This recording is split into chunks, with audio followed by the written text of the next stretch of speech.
దేవుని మహా గొప్ప నామమునకు మహిమ కలుగును గాక. ఈరోజు కూడా మరలా ఈ నూతన దినమందు మనము జీవించడం మాత్రం కాదు, దేవుని వాక్యాన్ని ధ్యానించుకోవడానికి, ఆయన నామాన్ని స్తుతించుకోవడానికి దేవుడిచ్చిన మహా గొప్ప கృபను బట్టి ప్రభువును ஸ்தோத்திரம் చేస్తున్నాను. இந்த காலை நேரத்துல நாம் கர்த்தருடைய வார்த்தையை தியானித்துக்கொள்ள தேவன் நம்மளுடைய வாழ்நாள்ல ஒரு நாளை கொடுத்தது மாத்திரமல்ல, அவருடைய வார்த்தையை தியானித்துக்கொள்ள நமக்கு தந்த பெரிய కృபைக்காக కర్తరి స్తోత్రిக்கிறோం. ఈరోజు ఒక విషయాన్ని మనం చూద్దాం. చాలా ప్రాముఖ్యమైన విషయము. అదేంటంటే మన ఆలోచనలు. இன்றைக்கு ஒரு முக்கியமான விஷயத்தை நாம் பார்ப்போம். அது என்னவென்றால் நம்மளுடைய மனதில் வருகிற யோசனை, நம்மளுடைய மனதில் வருகிற எண்ணங்களை குறித்து நாம் பார்ப்போம். సామెతలు 23:7 వాక్యము ఇలా చెప్పబడింది. అటివాడు తన అంతర్యములో లెక్కలు చూచుకునివాడు అని కూడా రాయబడింది. తినుము త్రాగుము అని అతడు నీతో చెప్పెనే గాని అది హృదయములో నుండి వచ్చు మాట కాదు అని కూడా ఒక వాక్యం మనకు రాయబడి ఉన్నదన్నమాట. இந்த இடத்துல நாம் பார்க்கும்போது நீதிமொழிகள் 23 அதிகாரம் 7வது வசனத்தில் இப்படி எழுதப்பட்டிருக்கு. அவன் இதயத்தின் நினைவு எப்படியோ அப்படியே அவன் இருக்கிறான். As a man thinks in his heart, so is he. ఇక్కడ ఈ చెప్పబడిన ఈ విషయం వచ్చి ఒక ఆత్మీయమైన సిద్ధాంతం. దేవుడు కొన్ని నియమాలను ఈ ప్రపంచంలో ఉంచాడు. అటువంటి నియమంలో ఒక నియమం ఏంటంటే, ఒక వ్యక్తి, ఒక పురుషుడైనా ఒక స్త్రీ అయినా తమ హృదయంలో ఎలా తలంచుకుంటారో అట్టి తలంపుల వల్ల వారి జీవితము అలాగే ఉంటుంది. இந்த இடத்துல ஒரு ஆவிக்குரிய ஒரு நீதி எழுதப்பட்டிருக்கிறது. என்னவென்றால், ஒரு மனிதன் தன்னுடைய இதயத்தில் ஒரு மனிதன் தன்னுடைய உள்ளத்தில் எப்படி யோசிப்பானோ அப்படிப்பட்டவனாக మారువాన్. భయపడుతూ ఉన్న ఆలోచనలు మనలో కలిగినప్పుడు మనము పిరికి వాళ్ళగా, మరి చాలా భయముతో నిండిన వ్యక్తిగా మారిపోవడం అనేది కూడా జరుగుతుంది. பயந்த சுபாவம் இல்லாவிட்டால் பயப்படக்கூடிய ஆலோசனைகள், எண்ணங்கள், யோசனைகள் அதிகமாக வருகிறது என்று சொன்னால், அப்போது அவர்கள் பயந்த சுபாவம் உடையவர்களாக கூட మారివిడువాంగ. ఈ కారణం బట్టే దేవుని వాక్యంలో పలు స్థలాల్లో కూడా, అనేక స్థలాల్లో మనము మన ఆలోచనలను చక్కబరుచుకోవాలని కూడా దేవుని వాక్యము రాయబడుతున్నది. இந்த காரணத்தினால்தான் நம்மளுடைய உள்ளத்துல வருகிற யோசனைகளையும் எண்ணங்களையும் நாம் సరిపడితిக் కొள்ள வேண்டும் என்று కూడా எழுதப்பட்டிருக்கிறது. ఇంకొక వాక్యాన్ని చూద్దాం. ఫిలిప్పీయులు రాసిన పత్రిక 4వ అధ్యాయము 8వ వచనం తీసుకున్న వాళ్ళు చదవండి. ఫిలిப்பியர் 4:8. அதை எடுத்துக்கொண்டவங்க, அந்த வசனத்தை எடுத்துக்கொண்டவங்க வாசிக்கும்படியாக கேட்டுக்கொள்கிறேன். கடைசியாக சகோதரர்களே, உண்மையுள்ளவைகள் எவைகளோ, ஒழுக்கம் உள்ளவைகள் எவைகளோ, நீதியுள்ளவைகள் எவைகளோ, கற்புள்ளவைகள் எவைகளோ, அன்புள்ளவைகள் எவைகளோ, நற்கீர்த்தியுள்ளவைகள் எவைகளோ, புண்ணியம் எதுவோ, புகழ் எதுவோ, அவைகளையே சிந்தித்துக் கொண்டிருங்கள். ஆமென்.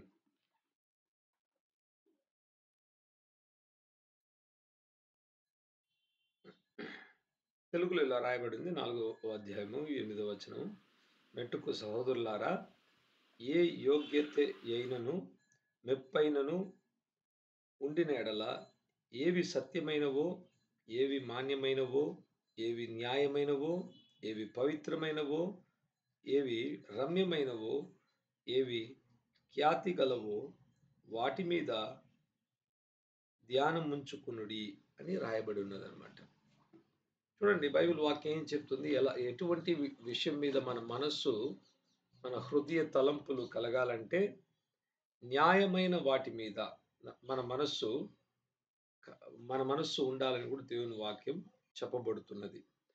பாருங்க, இந்த இடத்துல ஆண்டவருடைய வசனம் சொல்லுகிறது, எது நியாயமானதோ, உண்மையானதோ அது மேல உங்களுடைய మనస్సు இருக்க வேண்டும். చక్కటి విషయాల మీద మన మనస్సు, ఆలోచనలు ఉంచుకోవాలంట. நல்ல காரியங்கள் மேல் நம்மளுடைய மனதின் எண்ணங்களை வைத்துக் கொள்ள வேண்டும். నీతి కలిగిన కార్యాలు ఏవి నీతిగా ఉన్నవో వాటి మీద మన మనస్సును ఉంచాలి. నీతి உள்ள காரியத்தின் மேல நம்மளுடைய உள்ளத்தை வைக்க வேண்டும். పవిత్రమైన వాటి మీద, రమ్యమైన వాటి మీద, ఖ్యాతి కలిగిన మీద, వాటి మీద మన మనస్సును ఉంచాలి. நல்ல விஷயங்கள், நீதி விஷயங்கள், கற்புள்ள விஷயங்கள், ஆ, நேர்மையான காரியங்கள் மேல் உங்களுடைய மனதை வையுங்கள் என்று கூட நம்மளுடைய சிந்தனையை அவ்விதமான காரியத்து மேல வைக்கணும் என்று கூட சொல்லப்பட்டிருக்கிறது. కానీ మన అనుదిన జీవితంలో మనము వింటున్న కార్యాలు అనేకం ఎలా ఉన్నాయి?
సారీ అండి, కట్ అయిపోయింది.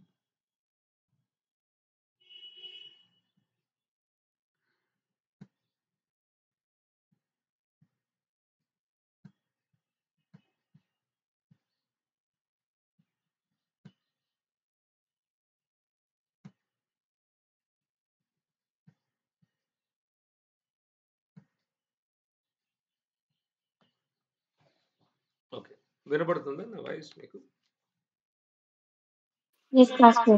ఓకే, ఓకే, కేకలేదు. ఓకే. సో మనం చూస్తున్న కార్యం ఏంటంటే దేవుని వాక్యంలో వచ్చి మనము మన మనస్సును వచ్చి మంచి విషయాల మీద, పవిత్రమైన విషయాల మీద, న్యాయమైన విషయాల మీద, నాణ్యమైన విషయాల మీద, మరి చక్కటి కార్యముల మీద మనం ఉంచాలని కూడా దేవుడు కోరుకుంటున్నాడు. అయినప్పటికీ ఈ లోకంలో పరిస్థితులు అలా లేదనమాట. మనకు ఎప్పుడు మాట్లాడుతున్నది ఎక్కువ నెగెటివ్ మాట్లాడుతున్నారు.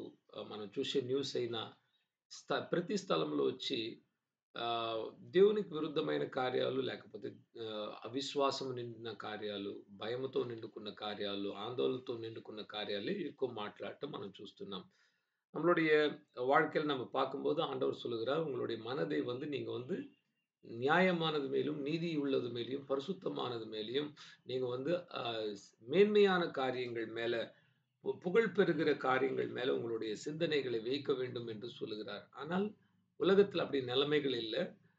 உலகத்துல எப்படி இருக்குன்னா, எல்லாமே பயத்துக்குரிய காரியங்கள், கவலைப்படுகிற காரியங்கள், அவிசுவாசம், அப்படிப்பட்ட காரியங்கள் தான் அதிகமாக நம்மை சுற்றிலும் இருக்கிறவர்கள் దేవునికి విరోధமான కార్యங்களை தான் அதிகமாக பேசுகிறாங்க. ఇప్పుడు మన మనస్సు ఒక్కొక్క రోజు ఎ ఎలా అంటే, అది మనం ఏవి ఎక్కువ మన మనస్సులో ఉంచుకుంటామో, అలా మన మనస్సు మారిపోవడం అనేది కూడా జరుగుతుంది. நம்மளுடைய உள்ளம் எப்படிப்பட்டது என்றால், எதை அதிகமாக நாம் உள்ள அனுப்புகிறோமோ, அதன்படி அது మారివిடும். మన మనస్సు వచ్చి ఒక మంచి భూమి వలె ఉందన్నమాట. ఏది విత్తినా అందులో నుండి కోత అనేది కలుగుతుంది. ఒక భూమి ఉందనుకోండి, ఆ భూమికి అసలు తెలీదు. ఎటువంటి విత్తనాలు విత్తుతున్నాం. అది మంచి పండునిచ్చే విత్తనాలు విత్తుతున్నామా?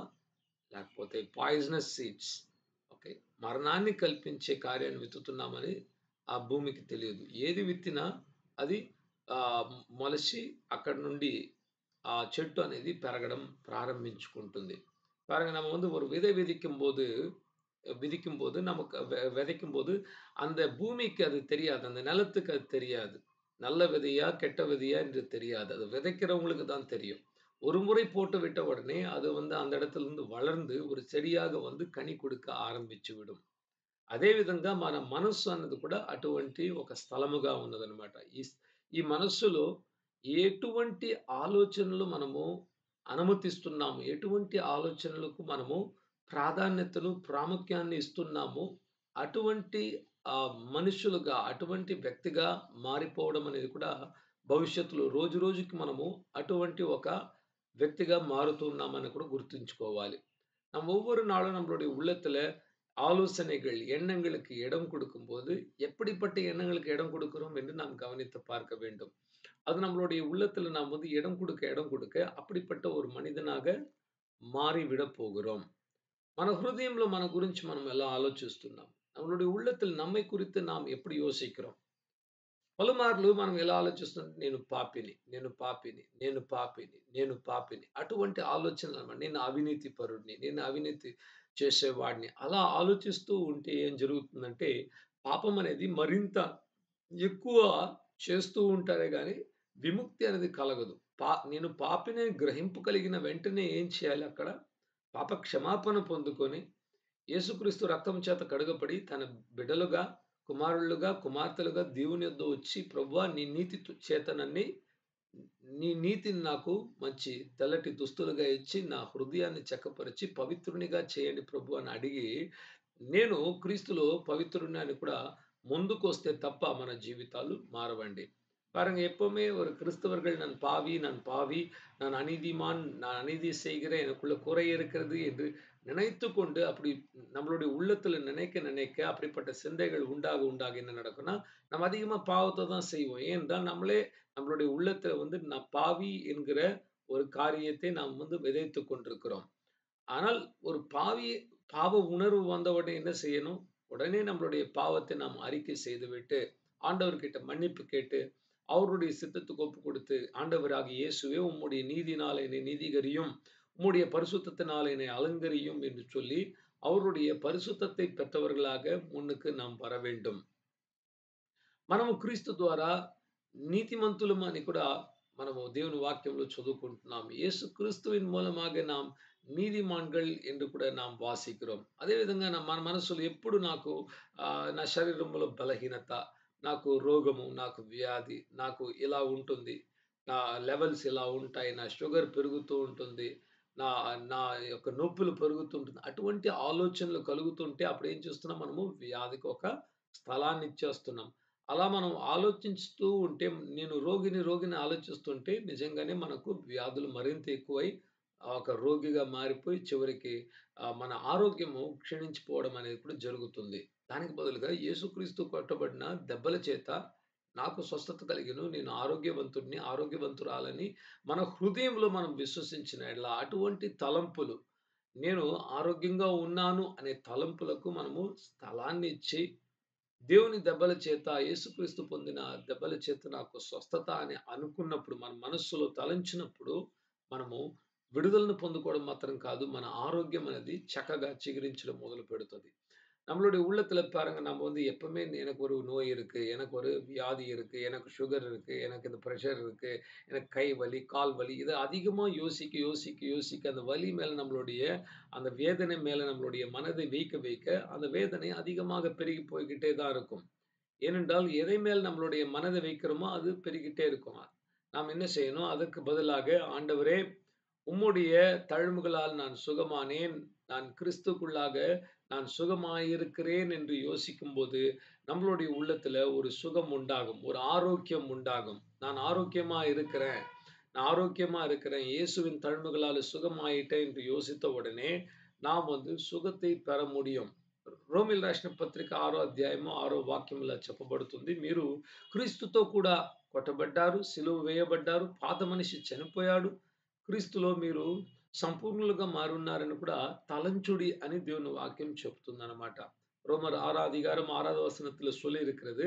நீங்கள் இயேசு கிறிஸ்துவோட சிலுவையில 2000 வருஷத்துக்கு முன்பாக அவரோடு கூட நீங்க அறையப்பட்டீங்கள் என்று எண்ணிக்கொள்ளுங்கள். நீங்கள் பாவத்துக்கு மரித்தீர்கள் என்று எண்ணிக்கொள்ளுங்கள் என்று சொல்லியிருக்கிறது. நாம் పరిశుద్ధத்துக்கு నీతికి పిழைக்கிறோம் என்று ఎన్నికొల్లుங்கள் என்று சொல்லப்பட்டிருக்கிறது. ప్రతిసారి మనకు శోధనలు కలిగినప్పుడు మనం చెప్పుకోవాల్సిన, మనం హృదయంలో తలంచాల్సిన ఆలోచనలు ఏంటంటే, నేను పాపానికి మరణించాను, నేను లోకానికి మరణించాను, నేను ఈ ఆశలకు మరణించాను, ఇవన్నీ గతించిపోయాను, నేను ఇప్పుడు నూతన సృష్టిగా ఉన్నాను. 1 కొరింథీయులు 5 అధ్యాయం 21వ వచనంలో చెప్పబడినట్లు, క్రీస్తును విశ్వసించిన వారు పాతదన్నీ కూడా తొలగిపోయి సమస్తము నూతనమైన ఒక సృష్టిగా మనం మారిపోతున్నాము అని కూడా దేవుని వాక్యంలో ఉన్నదన్నమాట. 1 கொரிந்தியர் 5ஆம் அதிகாரம் 21வது வசனம் சொல்லுகிறது, கிறிஸ்துக்குள்ள இருக்கிறவர்கள் பழையவைகள் எல்லாம் ஒழிந்து போனது, சகலமும் புதிதானது, நாம் ஒரு புதிய సృష్టిயாக మారి இருக்கிறோம். మన పాత జీవితం అంతా కూడా యేసుక్రీస్తు ప్రభు తీసివేసేసాడు, సిలువలో కొట్టివేసేసాడు. நம்மளுடைய பழைய வாழ்க்கை முழுவதும் ஆண்டவராகிய இயேசு கிறிஸ்து సిలువైలో అరైందు విட்டார். నేను అన్న ఆ వ్యక్తిని సిలువలో యేసుక్రీస్తు కొట్టేయడం వల్ల నా ఆశలు, నా అభిప్రాయము, నా మనస్సు, నా బాధ అన్నదన్నీ కూడా తీసివేసి సమస్తాన్ని నూతన పరుస్తానని చెప్పిన యేసుక్రీస్తు మీ జీవితాన్ని, నా జీవితాన్ని కూడా ప్రతిదినము అనుదినము క్షణ క్షణము ఆయన నూతన పరుస్తూ మన తలంపులను ఆయన నూతన పరుస్తున్నాడనమాట. మన తలంపులు మారడం ద్వారా, మన ఆలోచనలు మారడం ద్వారా మన జీవితం అనేది మార్పు நொந்தி மெப்பு நொந்தడానికి దేవుడు కృప చూపిస్తున్నాడు.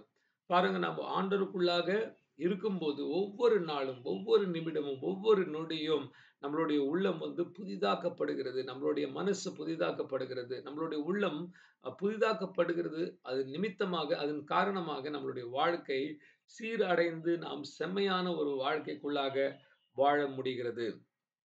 ఎందుకు దేవుడు వాక్యాలు ఇచ్చాడంటే, మన మనస్సును నూతన పరచడానికి, మనకు ఎప్పుడు దేవుని వాక్యాన్ని గుర్తుపెట్టుకుంటుంటేనే మనకు అవి మన మనస్సులో కలుగుతాయి. అందుకే చెప్పాడు, మీ మనస్సును ఇటువంటి కార్యముల మీద ఉంచండి అంటే మనం ఎన్నుకోవాలన్నమాట.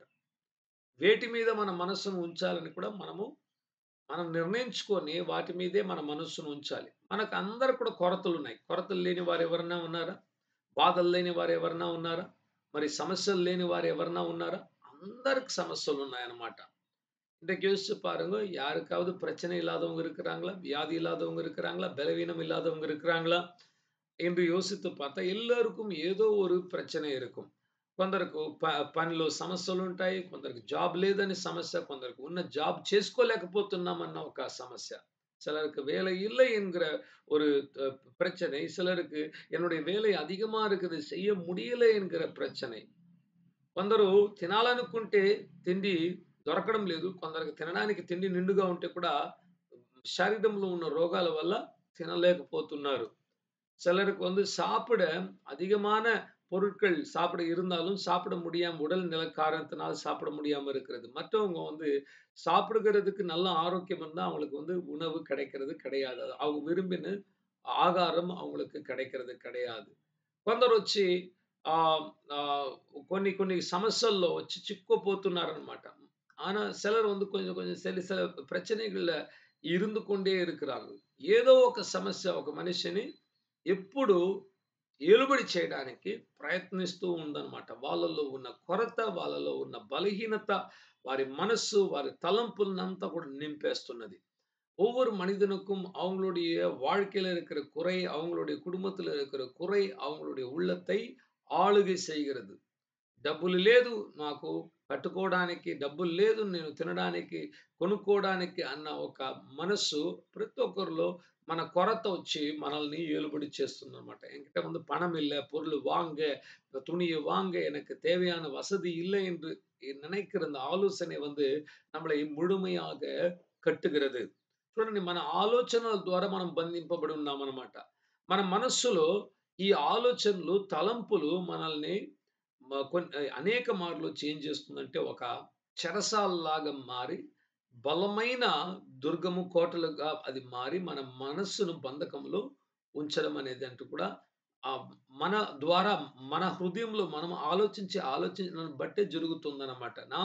யோசிக்கிற நம்மளுடைய யோசனைகள் காரணமாக நம்மளுடைய உள்ளத்துல ஒரு பெரிய கோட்டையும், ஒரு பெரிய ஒரு சிறைசாலை போல கட்டிவிட்டு நாம் ఎల్లోరం இருக்கிறோம். ప్రతి ఒక్కరు వారి వారి ఆలోచనల బట్టి వారు ఆ ఆలోచనల చేత బంధింపబడి ఉన్నారు. ஒவ்வொருத்தரும் அவங்களுடைய சிந்தை அந்த சிந்தையின் కారణమాగవే కట్టబట్టుஇருக்கிறాங்க. మన జీవితంలో కలిగిన కొన్ని అనుభవాలు, మన జీవితంలో కలిగిన కొన్ని చేదైన అనుభవాలు, వాటిని ఉంచుకొని మనకు కలిగిన కొన్ని అనుభవాలు, మనకు కలిగిన కొన్ని ఎక్స్‌పీరియన్సెస్‌ని బట్టి మన ఆలోచనలు మనం ఈరోజు నిర్ణయించుకుంటున్నాము. நமக்கு நடந்த சில சம்பவங்கள், சில நம்மளுக்கு நடந்த சில அனுபவங்களை வைத்துக்கொண்டு தான் நம்மளுடைய வாழ்க்கையை நாம் இப்படி நடத்திக் கொண்டிருக்கிறோம். కానీ దేవుడు చెప్తున్నాడు, అలా నువ్వు నడుచుకోవాల్సిన అవసరం లేదు. ஆனா ஆண்டவர் சொல்லுகிற காரியம் என்னவென்றால், நீ அப்படி யோசித்து நடக்க வேண்டிய கா క కారణం இல்லை. அப்படி நடக்க வேண்டிய అవసరం இல்லை. మన మనస్సులో ఎప్పుడు కొరత అంటూ ఉండనే ఉండకూడదు. చేతుల్లో డబ్బు లేకపోవచ్చు గానీ, మనస్సులో, ஆலோசனைలో ఆ కొరత అనేది ఉండకూడదు. கைகள்ல உங்ககிட்ட பணம் இல்லாம போகலாம். ஆனா, உங்களுடைய உள்ளத்துல, ஆலோசனையில அந்த குறையாக இருக்கிறது, பற்றாக்குறை என்கிற மனப்பான்மை ఒழிందు పోగ வேண்டும்.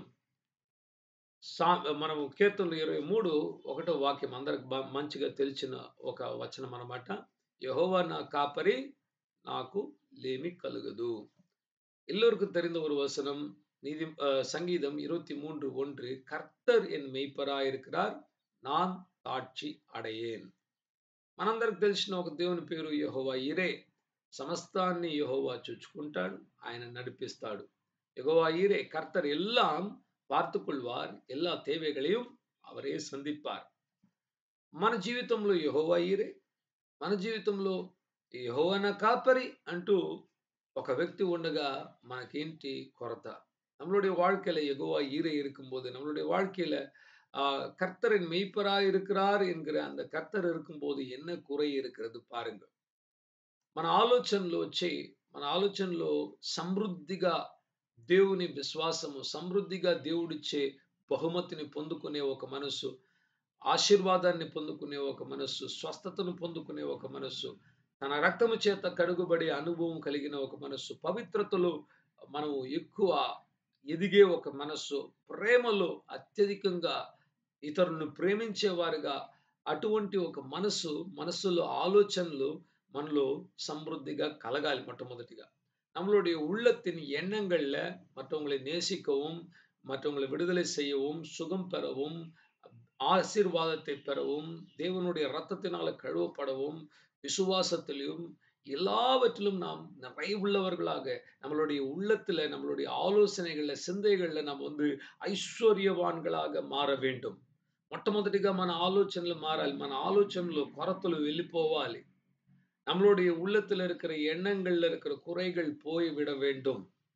నాకు ఈ విషయం జరగదు, నాకు ఇది కలగదు, నాకు ఇది దొరకదు అని అనుకునే అదే అన్నమాట పావర్టీ మైండ్ సెట్. మన చేతుల్లో డబ్బు లేకపోవడానికి కారణం ఏంటంటే మన మనస్సులో లేదన్నమాట. ధనాన్ని పొందుకునే మనస్సు, దేవుని ఆశీర్వాదాన్ని పొందుకునే మనస్సు లేదు. ఎప్పుడు చూసినా నాకు లేదు, అప్పులు, బాధలు అలా ఆలోచించడం వల్ల మన మనసంతా కూడా అప్పుతో నిండిపోవడం వల్ల చేతుల్లో డబ్బులు రావడం లేదు. நம்மளுடைய உள்ளத்துல பாருங்க, நாம் எப்பவுமே எனக்கு கடன் பிரச்சனை, எனக்கு குறை இருந்து கொண்டிருக்கிறது என்று நாம் யோசித்து கொண்டிருக்கும்போது, இந்த இந்த இந்த ஏழ்மை எங்க வருதுன்னா, கையில இருக்கிற பணத்துல இல்ல, உள்ளத்துல ஆலோசனையில தான் ஏழ்மை வருகிறது. உங்களுடைய சிந்தையில ఏழ்மை இருக்கிறனால కైగళ్ళ పణం వరగறது கிடையாது. అదే విధంగా మన ఆరోగ్యము శరీరంలో కాదు, మన మనస్సులో ఉందన్నమాట. మన ఆలోచనల్లో ఉంది. మన ఆలోచనలు మనం నూతనపరుచుకొని, నేను క్రీస్తులో నేను స్వస్థతను పొంది ఉన్నాను. దేవుని వాక్యాన్ని నా ముందుగా ఉంచుకున్నాను. ఆయన వాక్యము చేత నేను ఆశీర్వదింపబడి నా ఆరోగ్యము చక్కగా ఉందన్న ఒక భావన మన హృదయంలో కలిగినప్పుడు ఆరో ఆరోగ్యము మన మనస్సులో కలిగితే శరీరంలో ఆటోమేటిక్‌గా ఆరోగ్యం అనేది కొన్ని రోజుల్లో, కొన్ని నెలల్లో చిగురించి బయటికి రావడం మీరు చూస్తారు. స్వస్థతలు జరిగిపోతాయి. நம்மளுடைய உள்ளத்துல நாம் எனக்கு ஆரோக்கியமான ஒரு உடல் இருக்கிறது, ஆரோக்கியமான ஒரு மனது இருக்கிறது என்கிற ஒரு மனப்பான்மை, சரீரத்தில் உள்ள ஆரோக்கியம் இருக்கிறது. உங்களுடைய மனதில, உங்களுடைய ஆலோசனை நீங்க புதுப்பித்துக் கொண்டா, சரீரத்தில உங்களுக்கு ஆரோக்கியம் வந்துவிடும்.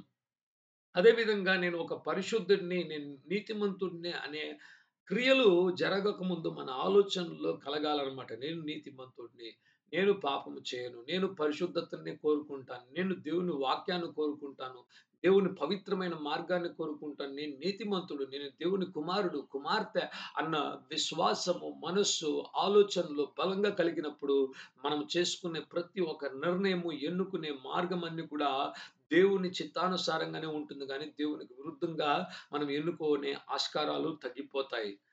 முதலாவது நாம் வந்து நீதிமான்களாக மாற வேண்டும் என்றால், நீதியின் கிரியைகள் செய்கிறதுக்கு முன்பாக, நம்மளுடைய உள்ளத்துல, நம்மளுடைய எண்ணங்கள்ல, நான் ஒரு நீதிமான்.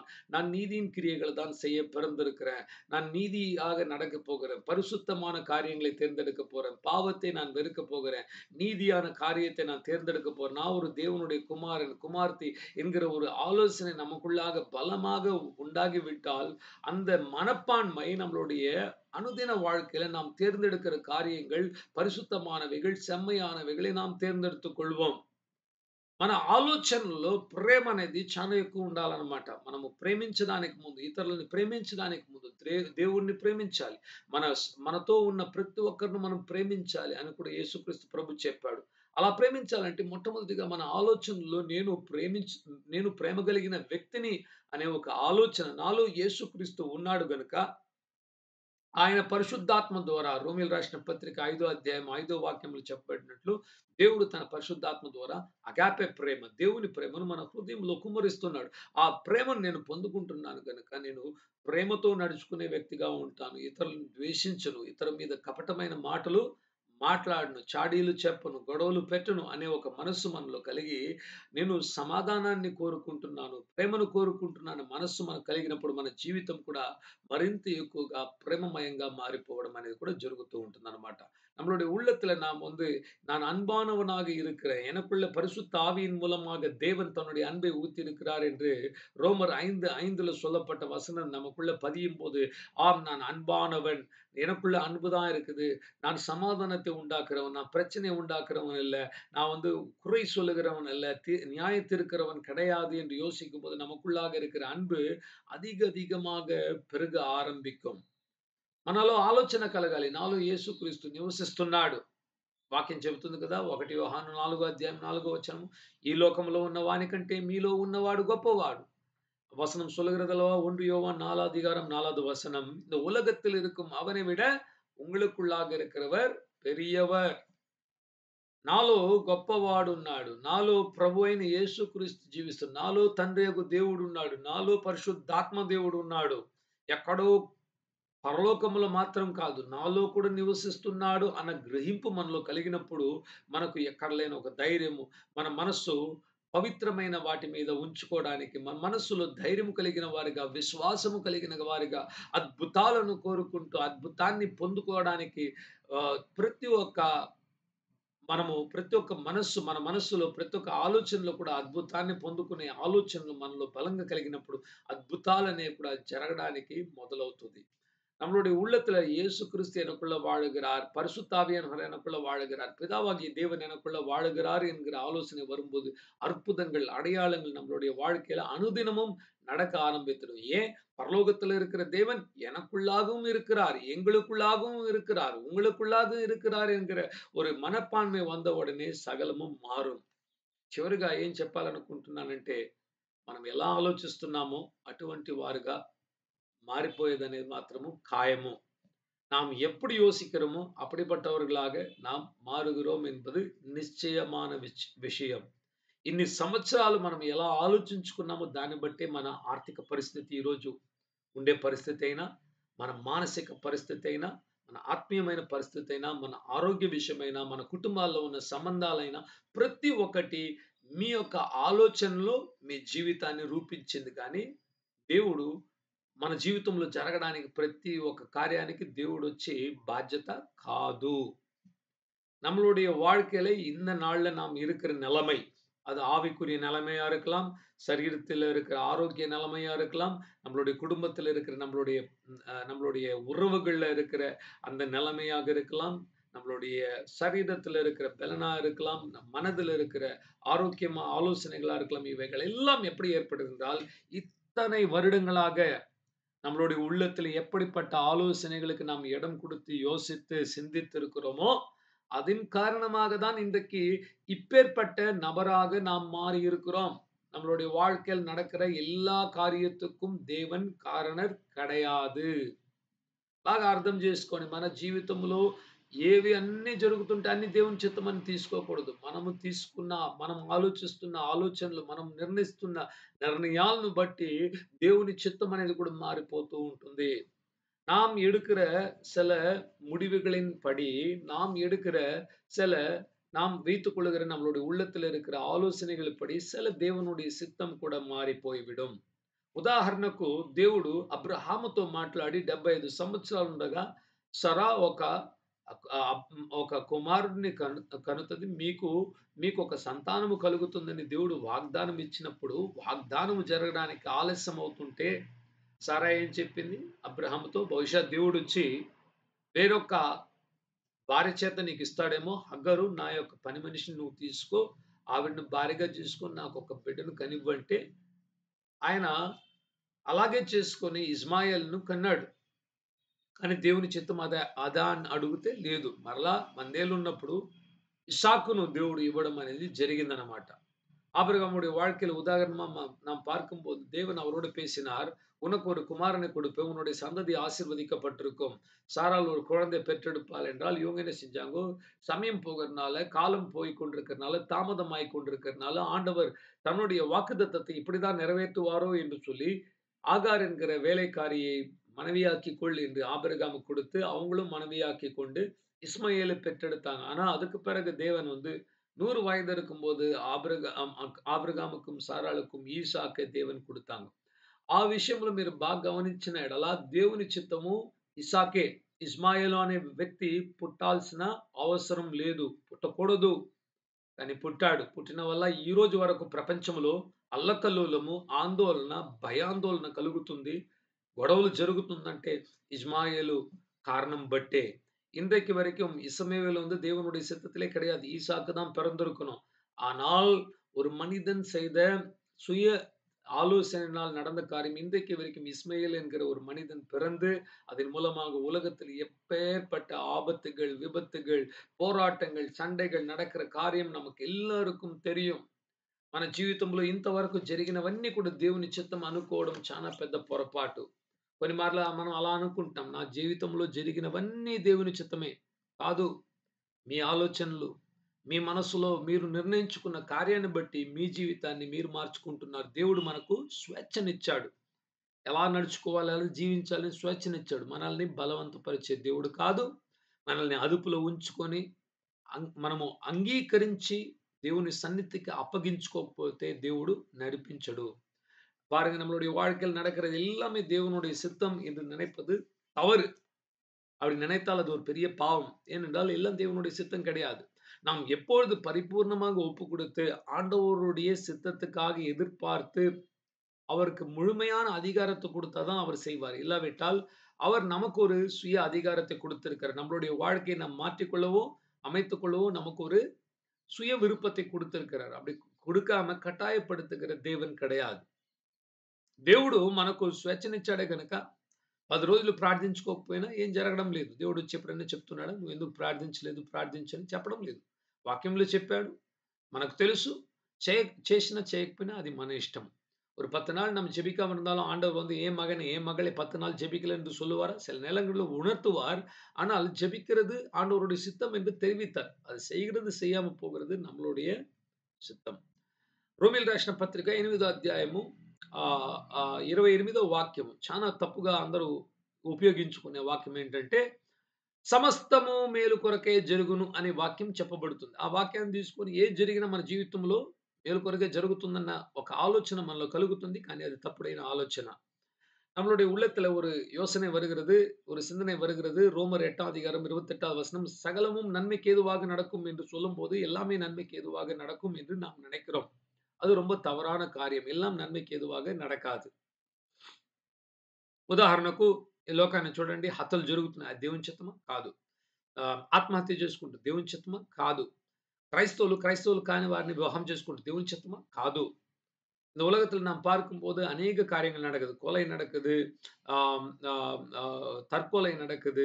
கிறிஸ்தவர்கள் அல்லாதவர்களை திருமணம் செய்து கொள்ள இதெல்லாம் దేవునుடைய చిత్తమా? இல்லை. వ్యాధితో జీవించడం దేవుని చిత్తమా? కాదు. మీరు ఆరోగ్యంతో ఉండాలని దేవుడు కోరుకుంటున్నాడు. కానీ నేను వ్యాధిలో ఉన్నానంటే అది మీ చిత్తము. దేవుని చిత్తము కాదు. நாம் வியாதியோடு இருக்கிறோம் என்றால் தேவ சித்தமா என்றால் இல்லை. அது உங்களுடைய விருப்பம், உங்களுடைய சித்தம். நீங்க வெளியில வரணும். நீங்க ஜெபிக்கணும். நீங்க போராடணும். நீங்க ஆண்டவராகிய இயேசுவின் தழும்புகளால் சுகத்தை பெறணும். పాపంలో జీవించడం దేవుని చిత్తమా? క్రైస్తవులు పాపంలో జీవించడం దేవుని చిత్తమా? లేదు. కానీ మనందరికి తెలుసు మనం కూడా తప్పిపోతున్నాం, పాపం చేస్తున్నాం. దేవుని చిత్తం కాదు. మన చిత్తాన్ని మనం చేస్తున్నాము. கிறிஸ்தவர்கள் பாவம் செய்வது தேவனுடைய சித்தமா? இல்லை. ஆனால் பாவம் செய்கிறார்கள் அல்லவா? நம்மளுடைய வாழ்க்கையை பார்த்தா நமக்கு தெரியுதுல்ல, நம்மளுடைய குறைகள், நம்மளுடைய పాపங்கள் இருக்குது.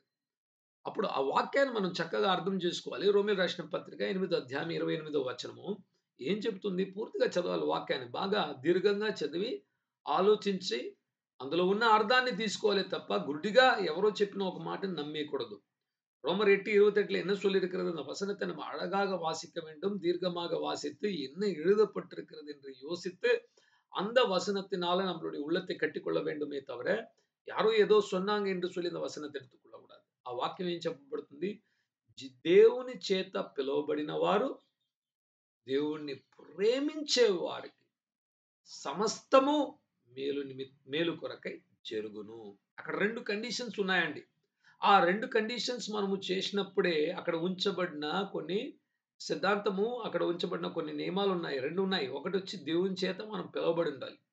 రెండవది దేవుణ్ణి పూర్ణ ఆత్మతో, పూర్ణ మనస్సుతో, పూర్ణ బలముతో ప్రేమించాలి. అలాంటి వారు దేవునికి సమస్తాన్ని అప్పగించుకొని దేవుని చిత్తాన్ని కొరకు ఎదురు చూసేవారు. వారి జీవితంలో సమస్తము మేలు కొరకై జరుగును. అలా మనము పూర్ణ హృదయముతో యేసుక్రీస్తును ప్రేమించకుండా, దేవుని పిలుపులో నడుచుకోకుండా మన సొంత చిత్తాన్ని చేస్తుంటే మన జీవితంలో ఏది కూడా మేలు కొరకై జరగదు. பாருங்க இந்த வசனத்தை கவனித்து பார்க்கும்போது 2 ஒரு 2 குவாலிஃபிகேஷன்ஸ் இருக்கு. ஒன்று வந்து நாம் வந்து ஆண்டவரால் அழைக்கப்பட்டிருக்கணும். 2வது அவரை நேசிக்கிறவர்களுக்கு, முழு உள்ளத்தோட, முழு பலத்தோட, முழு ஆன்மாவோட நேசிக்கிறவர்களுக்கு சகலமும் நன்மைக்கு ஏதுவாக நடக்குமாம்.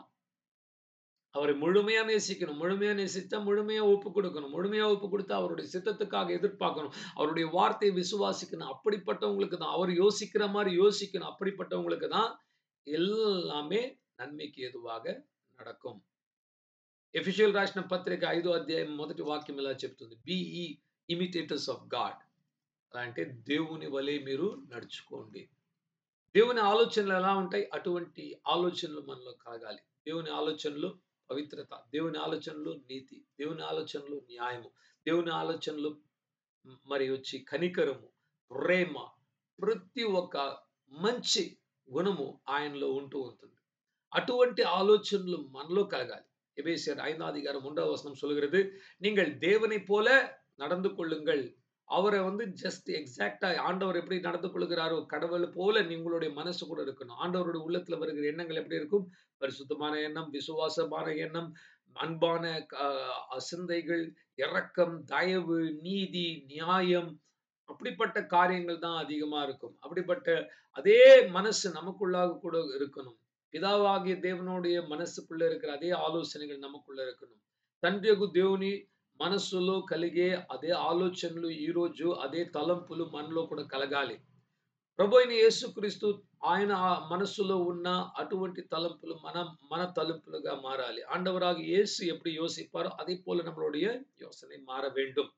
ప్రభువైన యేసు ఎలా ఆలోచించుకుంటాడు, ఆయన ఎలా తలంపులు ఉంటాయని మనం ఫిలిప్పీలు 2వ అధ్యాయాన్ని చూసినప్పుడు, దేవునికి సమముగా ఉంటే కూడా తన్ను తాను తగ్గించుకొని మానవ అవతారాన్ని తీసి శిలువ మరణానికి అప్పగించుకొని ఒక బానిసగా మారి శిలువలో మరణించి మరి క్రిందకి అందరికంటే తక్కువగా యేసుక్రీస్తు మారడం ద్వారా దేవుడు ఆయన హెచ్చించి ప్రతి నామం కంటే గొప్ప నామంగా యేసుక్రీస్తును మార్చాడు. అక్కడ యేసుక్రీస్తులో ఏముంది? తగ్గింపు, తగ్గింపు, తగ్గింపు. అదొక్కటి ఎక్కువ ఉందన్నమాట. అటువంటి తగ్గింపు మనలో కూడా కలగాలి. అటువంటి మనస్సు మీలో கூட கலகாலன்னு దేవుని వాక్యం చెప్తుంది. இயேசுகிறிஸ்து உடைய ஆலோசனைகள் நமக்குள்ள இருக்கணும். அவருடைய எண்ணம் எப்படி இருந்தது? பிலிப்பியர் 2ஆம் அதிகாரத்தை பார்க்கும்போது, அவர் தன்னைத்தானே தாழ்த்தி தேவனுக்கு ஒப்பாக இருந்தாலும் மனிதனாக மாறி ஒரு அடிமையின் வேஷத்தை அவர் போட்டு அவர் மரணத்துக்கு ஒப்பு கொடுத்தார். சிலுவையின் மரணத்துக்கு ஒப்பு கொடுத்து அவ்வளவாக தன்னை தான் தாழ்த்தினார். பிதாவாகிய தேவன் அவரை உயர்த்தி எல்லா நாமத்தை விட மேலான நாமமாக வானத்திலும் பூமியிலும் భూమికడిలో 3 ఉలగంగల్లో మాటి విట్టారు என்று వచనం சொல்கிறது. ప్రియులారా ఈరోజు ఇవన్నీ ఎలా జరుగుతుంది? మన ఆలోచనలు ఎలా మార్చుకోవడం అంటే ఒకటే మార్గము. ఈ బైబిల్‌ని ఎక్కువ చదువుకోవడం వల్లే. நம்மளுடைய உள்ளத்தை எப்படி மாற்றிக்கொள்வது, நம்மளுடைய சிந்தை எப்படி மாற்றிக்கொள்வது என்றால் அன்பானவர்களே, இந்த வேதத்தை அதிகமாக వాసిக்கிறதுனால ఈ వాక్యాన్ని చదువుకోవడం మాత్రం కాదు. ఈ వాక్యాన్ని వినిపించుకోవడం మాత్రం కాదు. ఈ వాక్యాన్ని మన నోటి ద్వారా చెప్పడం ప్రారంభించుకోవాలి. இந்த வசனத்தை நாம் வாசிக்கிறது மாத்திரமல்ல, இந்த வசனத்தை கேட்கிறது మాత్రమல்ல, இந்த వసనத்தை சொல்ல ఆరంభిக்க வேண்டும். చదువుకున్న వాక్యాన్ని విశ్వసించాలి. పఠిత వసనத்தை విశ్వాసిக்கணும். విశ్వసించిన వాటిని మనం ఒప్పుకోలు చేయాలి. విశ్వాసిత వసనங்களை நாம் அறிக்கை செய்ய வேண்டும். ఒప్పుకోలు చేసిన ఆ వాక్యాన్ని మన జీవితంలో అమలు పరుచుకొని వాక్యానుసారంగా నడుచుకోవాలి. వాక్యాన్ని చేసేవారుగా ఉండాలని யாக்கோபுக்கு ராசின பத்திரிகை 1:22 చెప్పబడినది. நம் வார்த்தையை அறிக்கை செய்கிறது மாத்திரமல்ல, இந்த வார்த்தையை அறிக்கை செய்த வார்த்தையின்படி நம் அந்த வார்த்தையை செய்கிறவர்களாக நடந்து கொள்ளுவர்களாக మార வேண்டும் என்று యాకోబు 1:22 எழுதப்பட்டிருக்கிறது. చివరిగా రోమీయులకు రాసిన పత్రిక 12వ అధ్యాయం 1-2 వచనం. మీ శరీరాన్ని జీవబలిగా అర్పించుకోండి. మీ మనస్సును ప్రతిదినము అనుదినము క్షణక్షణము తన వాక్యము చేత నూతనపరుచుకోండి. అలా నూతనపరుచుకుంటే తప్ప మన మనసులో కలిగే ఆలోచనలు చక్కటి ఆలోచనలు కలగదనమాట. అపవిత్రత, భయము, ఆందోళన, అవిశ్వాసము, భవిష్యత్తును బట్టి నా జీవితం ఎలా ఉంటుందో, రేపొద్దున 5 సంవత్సరాలైనాక నా బ్రతుకు ఎలా ఉంటుందో అన్న భయము ప్రతి ఒక్కరిలో ఉంది. அటువంటి பயம் தப்பிச்சுக்கோவாలంటే வாக்கியம் ஒக்கட்டே ஆதாரము. ஒவ்வொருத்தருக்குள்ளாக எதிர்காலத்தை குறித்திருக்க பயம் இருக்கிறது. பணக்காரனுக்குள்ள இருக்கிறது, ஏழைக்குள்ள இருக்கிறது, படிச்சவனுக்குள்ள இருக்குது, படிக்காதவனுக்குள்ள இருக்குது. ఎల్లోరుకుల్లాగం ஒரு భయం இருந்துகிட்டே இருக்கிறது. ప్రతి ఒక్కరిలో ఒక భయం అనేది ఈ రోజు ఉంటూ ఉందండి. చదువుకున్నవాడు, చదువు లేనివాడు, ధనికుడు, ధనము లేనివాడు, దరిద్రుడు అందరిలో కూడా ఇటువంటి ఆలోచనలు భయము అనేది వాళ్ళలో బలంగా నాటుకెళ్ళిందనమాట. ముఖ్యంగా మరణ భయం అనేది కూడా మరింత ఎక్కువ. మనం వార్తలు వింటున్నాం కదా! 30 సంవత్సరాలు చనిపోయాడు. 25 చనిపోయారు. హార్ట్ అటాక్, గుండెపోటుతో చనిపోయారు. ఇలా చనిపోయారు, అలా చనిపోయారు, యాక్సిడెంట్ చనిపోయారు. అవి వింటూ ఉంటే మనకు కూడా అలా సంభవిస్తుందేమో అని నాకు భయము కలుగుతుంది కదా! అటువంటి భయానికి మనము స్థలం ఇవ్వకూడదు. నాకు యెహోవా దీర్ఘాయుష్యిచ్చున్నాడని విశ్వసించాలి అంతే. ఆయన విశ్వసించడం ద్వారా నీ వాక్యాన్ని విశ్వసించాను గనుక నేను బ్రతుకుతాను గాని మరణించను అని కూడా కీర్తనకారుడు చెప్తున్నాడు. இன்னைக்கு நம்ம வந்து சில வார்த்தைகளை கேட்கிறோம். சின்ன வயதுல இறந்துட்டாங்கோ, நோயில இறந்துட்டாங்கோ, ஹார்ட் அட்டாக்ல இறந்துட்டாங்கோ, ஆக்சிடென்ட்ல இறந்துட்டாங்க. இப்படிலாம் நடக்குதுன்னு கேட்கும்போது நமக்குள்ள கூட ஒரு பயம் வந்துரும். நமக்கு கூட அப்படிப்பட்ட ஒரு மரணம் வந்து விடுமா? திடீரென்று நம்மளை வந்து கொத்திக் கொண்டு போய்விடுமா? நம்ம பயப்படக்கூடாது. நம்ம சொல்ல வேண்டும், நான் கர்த்தரை விசுவாசிக்கிறேன். எனக்கு நீண்டிய ஆயுசு நாட்களை கர்த்தர் கொடுத்திருக்கிறார். அவரை விசுவாசிக்கிறதுனால் நான் பிழைத்திருப்பேன் என்று சங்கீதக்காரன் சொல்லுகிறது போல சொல்லலாம். మన హృదయాన్ని మనము నూతన పరుచుకోగలిగిన ఎడల, మన మనస్సును మనము క్రొత్త చేసుకోగలిగిన ఎడల దేవుడు అద్భుతాన్ని చేసి మన జీవితాన్ని ఒక అనేకులకు ఒక మాదిరిగా, ఒక ఉదాహరణగా ప్రోత్సహించే, ఇతరులను ప్రోత్సహించే జీవితంగా, ఇతరుల్ని మోటివేట్ చేసే ఒక నిజమైన సాక్షులుగా మనల్ని ఈరోజు దేవుడు చేయగలుగుతాడు. நம்மளுடைய உள்ளத்தை நாம் முழுமையா ஒப்பு கொடுத்து நம்மளுடைய ஆலோசனைகளை புதுப்பித்துக் கொண்டு தேவ ஆலோசனைகள் நமக்குள்ளாக நிறைவாக உண்டாகிவிட்டால் நம்மை ஆண்டவர் ஒரு அழகான வாழ்க்கையாக நம்மளுடைய வாழ்க்கையை மாற்றி நம்மளுடைய வாழ்க்கை அநேகருக்கு விசுவாசத்தை கொடுக்கிறதாகவும், உற்சாகத்தை கொடுக்கிறதாகவும், பலனை கொடுக்கிறதாகவும் நம்மளுடைய வாழ்க்கையை ஒரு உதாகரணமாக, நம்மளுடைய வாழ்க்கையை ஒரு மாதிரியாக மாற்றி விடுவார். Let us change our thoughts and let us change our lives. మన ఆలోచనలను మార్చుకుందాం, మన జీవితాన్ని చక్కబరుచుకుందాం. நம்மளுடைய எண்ணங்கள், யோசனைகளை மாற்றிக்கொள்வோம், நம்மளுடைய வாழ்க்கையை மாற்றிக்கொள்வோம். అందరికి ఒక ఆలోచన ఉంది కదా! అందరి మనసులో ఒకటే కోరిక, నేను మారాలి, మారాలి. ఎలా మారుతారు? మీ ఆలోచనలు మారితే సమస్తము మారుతుంది. எல்லாரும் யோசிக்கிறீங்க, வாழ்க்கையில ஒரு மாற்றம் வேண்டும். இப்படியே போய்க்கிட்டு இருக்குது, என்ன பண்றது? நம்மளுடைய சிந்தனை మార வேண்டும். நம்ம யோசிக்கிற విధం మార్చుకొள்ள வேண்டும். ఈ రోజు నుంచి మీ గురించి మీరు తలంచే కార్యాలు కూడా ఎలా ఉండాలంటే గొప్పగా ఉండాలన్నమాట. గర్వంగా కాదు, గొప్పగా ఉండాలి. దేవుడు మిమ్మల్ని ఎలా చూస్తున్నాడో అది చూడండి. నేను దేవుని కుమారుడిని, నేను దేవుని కుమార్తె, నేను దేవుని దృష్టిలో అతి ప్రియుడిని, అతి ప్రియురాలు. యేసుక్రీస్తు నాకు సహాయం చేయడానికి ఉన్నాడు. పరిశుద్ధాత్మ నాలో ఉన్నాడు. నన్ను నడిపిస్తున్నాడు. వాక్యాన్ని ఇచ్చాడు. నాకెటువంటి చింత లేదు. నాకెటువంటి భయం లేదు. నాకెటువంటి బాధ లేదు. ప్రతి విషయంలో నా ప్రభువు సహాయం చేయడానికి నాతో ఉన్నాడు. నాలో ఉన్నాడు అన్న ఒక భావన బలంగా కలిగిన యెడల ఈ యొక్క ఆలోచనల ద్వారా యేసుక్రీస్తు మనలో ఎక్కువ క్రియ చేసి அற்புతాలు செய்யగలుగుతాడు. நம்மளுடைய உள்ளத்தில் நம்மை குறித்து நாம் யோசிக்கிற காரியங்கள் நம்ம வந்து சிறப்பான யோசனைகளை யோசிக்க வேண்டும். மேன்மையான யோசனைகள் இல்ல, மேட்டிமையான ஆலோசனைகள் கிடையாது. நாம் தேவனுடைய குமாரன், நான் ஒரு தேவனுடைய மகள். நான் வந்து கர்த்தருடைய ஆவியினால் நிரப்பப்பட்டிருக்கிறேன். ஆண்டவர் எனக்குள்ள இருக்கிறார் என்கிற அந்த ஆலோசனைகள், அந்த யோசனைகள் நமக்குள்ளாக நிறைவாக நிறைந்து விட்டால் கர்த்தர் அற்புதத்தை செய்ய முடியும். ఈరోజు ఈ వాక్యము మనందరికీ అవసరం అన్నమాట. 21వ దశాబ్దంలో ఉన్న క్రైస్తవులకు చాలా అవసరమైన ఒక విషయం ఏంటంటే, మనం ఎవరు? అసలు మనం ఎటువంటి ఆలోచనలు ఆలోచించాలి? ఈరోజు మీడియా వచ్చి మన మీదకి తోసేస్తుందన్నమాట. ఏం చేస్తున్నారు ప్రతి మీడియాలో? సోషల్ మీడియా అయినా ఎక్కడైనా వారి ఆలోచనలు మన మనస్సులో విత్తడానికి ప్రయత్నిస్తున్నారు. ఎక్కడ చూసినా ఇవి ఇలా జరుగుతుంది, ఇలా అయిపోతుంది, మీ జీవితం ఇలా చేసుకోండి. అందరూ మనకు బోధిస్తున్నారన్నమాట.